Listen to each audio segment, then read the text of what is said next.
C'est donc un nouveau règlement de compte qui s'est déroulé hier soir à Marseille. Un jeune homme de 25 ans a été exécuté d'une rafale de Kalachnikov à un feu rouge alors qu'il circulait en voiture. Choqués, les habitants de la cité phocéenne se disent exaspérés. Une sénatrice, maire socialiste des quartiers nord, appelle à l'intervention de l'armée pour lutter contre ces violences. Anthony Desprez et Julien Ababou.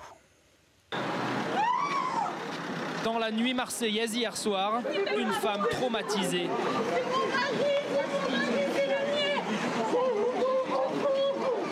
Elle conduisait la voiture dont le passager a été tué à un feu rouge par une rafale de Kalachnikov. De sources policières, la victime était un trafiquant de drogue. Marseille n'en finit plus de compter les règlements de compte et cet élu des quartiers nord demande l'aide de l'armée pour lutter contre les trafics. Je ne sais pas si c'est une situation de guerre, mais en tout cas ce sont des armes de guerre. Voilà. Je dis tout simplement qu'au vu des situations, il faut désarmer les cités de toute manière. Voilà. Et l'armée peut apporter cette aide-là. Samia Ghali prône également le retour du service militaire pour éduquer les jeunes des quartiers.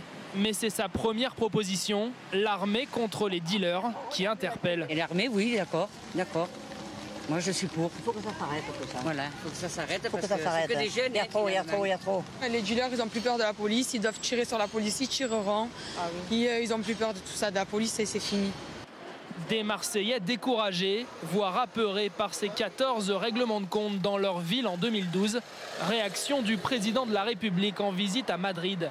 L'armée n'a pas sa place pour contrôler des quartiers de notre République. Et c'est le travail de la police, qui doit d'ailleurs être renforcé encore à Marseille, que de faire en sorte que soit éradiquée cette violence, cette criminalité et ces trafics. Bientôt de meilleurs moyens policiers, promet l'État à une ville où depuis le début de l'année, 2 fois par mois en moyenne, un homme tombe sous les balles. Et un comité interministériel sur la situation à Marseille sera organisé le 6 septembre prochain à Matignon. Et vous, quel est votre avis pour lutter contre le trafic de drogue? Faut-il envoyer l'armée dans les quartiers nord de Marseille? C'est notre question du jour. Et pour vous, la réponse est oui à 69% contre 28% de non. Vous pouvez continuer à voter et à débattre sur m6actu.fr. Réponse définitive demain dans le 12-45. Ce règlement de compte mortel est donc le 14e à Marseille et même le 19e dans la région depuis le début de l'année. Cette loi des séries est la preuve qu'une guerre des caïds est bel et bien ouverte. Au centre du conflit, le monopole du trafic de drogue, un trafic très lucratif et très organisé. Reportage de Marc Guéring, Bonnotte Godemar et Pauline Buisson. Dans cette cité du nord de Marseille que nous avions filmée il y a quelques mois, les personnes étrangères au quartier ne sont pas les bienvenues. À l'entrée, des guetteurs à peine sortis de l'adolescence, ils montent la garde, car ici le trafic obéit à des règles strictes où chacun a sa mission. En bas de l'échelle, il y a d'abord les guetteurs, appelés chauffeurs, payés 1 500 € par mois. Juste au-dessus, les charbonneurs, les vendeurs de cannabis rémunérés jusqu'à 3 000 € mensuels. Encore au-dessus, les réapprovisionneurs qui réalimentent les vendeurs en marchandises. Enfin, tout en haut, le gérant, le patron du trafic, capable de gagner jusqu'à 9 000 € par mois.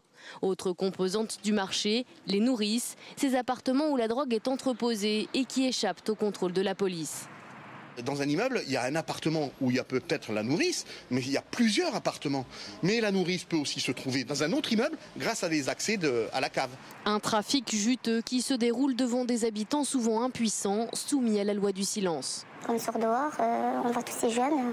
Ouais. Donc voilà, c'est vrai qu'on baisse la tête quand on marche. On a déjà entendu le soir des coups de feu, on ne peut rien faire, on peut que se taire. La police investit pourtant régulièrement les lieux. Des stocks de cannabis sont saisis, des dealers interpellés. Des actions qui paraissent insuffisantes pour mettre fin au trafic.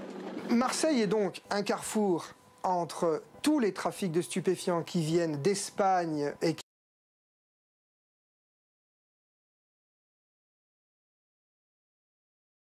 chacun veut rentrer dans le business. Trafic de drogue et argent se mêlent ici à l'envi, ce qui rend la situation intenable. Aujourd'hui, policiers sur le terrain et magistrats donnent l'impression d'être désarmés.